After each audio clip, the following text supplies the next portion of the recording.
नमस्कार, आपका नए और प्रेस वीडियो में हार्दिक स्वागत है। पेंशनर्स के लिए बजट 2021 लेकर आया खुशखबरी। जी हां, इस वक्त की बड़ी खबर है। वही इस बजट से क्या सस्ता और क्या महंगा हुआ है उसकी भी आपको जानकारी दी जाएगी। साथ ही नौकरी पेशा लोगों के लिए टैक्स में छूट का फ़ायदा हुआ कि नहीं इसकी भी जानकारी दी जाएगी। जो बने रहे वीडियो के लास्ट तक और जानिए महत्वपूर्ण खबरों को। इससे पहले अगर आपने अभी तक भी इस वीडियो पर एक लाइक नहीं किया तो एक लाइक कर दीजिए, क्योंकि आपका एक लाइक ही हमारी मेहनत का फल होता है। और चैनल को भी फ्री में सब्सक्राइब नहीं किया तो सब्सक्राइब कर लीजिए, ताकि आगे भी आपको कर्मचारी पेंशनर से जुड़े हर एक लेटेस्ट अपडेट सबसे पहले फ्री में देखने को मिलती रहे। जी हाँ, आपको बता दें कि बजट में आम आदमी के सबसे काम की खबर है।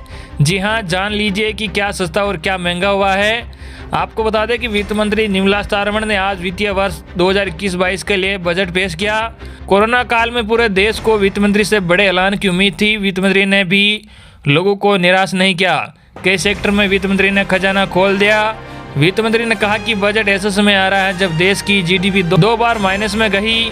उन्होंने कहा कि आर्थिक मंदी के बारे में सोचा भी नहीं था। कोरोना से वैश्विक अर्थव्यवस्था पर असर पड़ा।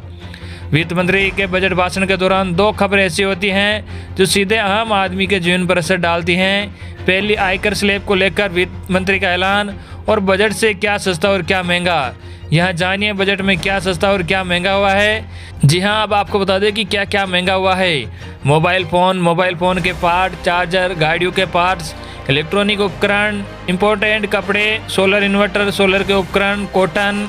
अब जान लीजिए क्या क्या सस्ता हुआ है। स्टील से बने सामान, सोना, चांदी, तांबे का सामान, चमड़े से बने सामान। वित्त मंत्री निर्मला सीतारमण ने टैबलेट से पढ़ा बजट का भाषण। जी हाँ, वित्त मंत्री निर्मला सीतारमण ने लीक छोड़ते हुए इस बार आम बजट कागजी दस्तावेज के बजाय टैबलेट से पढ़ा। सीतारमण 2021-22 का बजट पेश करते हुए सत्ता पक्ष की दूसरी कतार में रही। इस बार का बजट कागज पर प्रिंट नहीं हुआ। बजट दस्तावेज सभी सांसदों समेत आम जनता के लिए डिजिटल स्वरूप में उपलब्ध कराया जाने वाला है। वही आपको बता दें कि बुजुर्ग पेंशनर्स को मिली बड़ी राहत, नहीं भरना होगा ITR। जी हाँ, वित्त मंत्री निर्मला सीतारमण ने बजट 2021 में पेंशनर्स को बड़ी राहत दी है। अब 75 साल के ऊपर के पेंशनर जिनकी सिर्फ पेंशन और इंटरेस्ट इनकम है, उन्हें इनकम टैक्स रिटर्न फाइल करने की जरूरत नहीं होगी। वित्त मंत्री ने कहा कि देश की आज़ादी के 75 साल हो गए हैं, हमें सीनियर सिटीजन पर कंप्लायंस का बोझ कम करना होगा। वित्त मंत्री ने कहा कि 75 साल से ऊपर की आयु के करदाता जिनकी आय पेंशन और ब्याज तक सीमित है, उनके लिए इनकम टैक्स रिटर्न भरने से छूट होगी। वर्ष 2020 के बजट में वित्त मंत्री निर्मला सीतारमण ने बुजुर्गों और दिव्यांगों के लिए 9,500 करोड़ रुपए आवंटित किया था। बजट पेश करते वक्त उन्होंने कहा था कि इसमें दिव्यांगों और बुजुर्गों का भी खास ध्यान रखा गया है। दिव्यांगों और बुजुर्गों के लिए 9,500 करोड़ रुपए आवंटित किए गए थे। सरकार ने साफ कहा कि दिव्यांगों और बुजुर्गों की बेहतरी में कोई कसर नहीं छोड़ी जाएगी। बजट 2020 में खास बात यह रही कि वित्त मंत्री निर्मला सीतारमण ने आयकर टैक्स में सीनियर और सुपर सीनियर सिटीजन के भेद को समाप्त कर दिया था। इसके पूर्व सीनियर और सुपर सीनियर सिटीजन के लिए टैक्स छूट की सीमा ज़्यादा रखी गई थी। वर्ष 2020 के बजट में यह अंतर समाप्त कर दिया गया।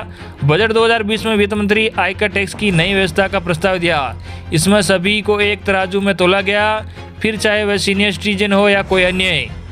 इसके अलावा सीनियर सिटीजन के लिए bank saving deposit, FD, RD और पोस्ट ऑफिस स्कीम में निवेश से एक वित्त वर्ष में हासिल होने वाला 50,000 रुपये तक का ब्याज टैक्स फ्री है। इससे ज़्यादा ब्याज आय होने पर ही उन्हें इस पर आयकर देना होगा। ये टैक्स डिडक्शन आयकर कानून के सेक्शन 80 TTB के तहत क्लेम किया जा सकता है। टैक्स पेयर को कोई राहत नहीं। जी हाँ, आपको बता दें कि वित्त मंत्री निर्मला सीतारमण ने एक बार फिर से नौकरी पेशा लोगों को कोई खुशखबरी नहीं दी।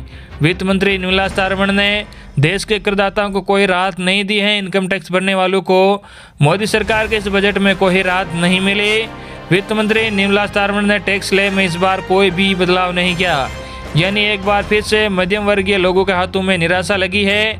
उन्हें पहले की तरह ही टैक्स नियमों का पालन करना होगा। तो ये थी इस वक्त की सबसे बड़ी खबर जो हमने सबसे पहले पहुंचा दी है। आई होप कि आपको आज की हमारी न्यूज़ पसंद आएगी। इस वीडियो को ज़्यादा से ज़्यादा अपने मिलने वालों तक जरूर शेयर करें, ताकि उन तक भी ये न्यूज़ पहुंच सके। धन्यवाद।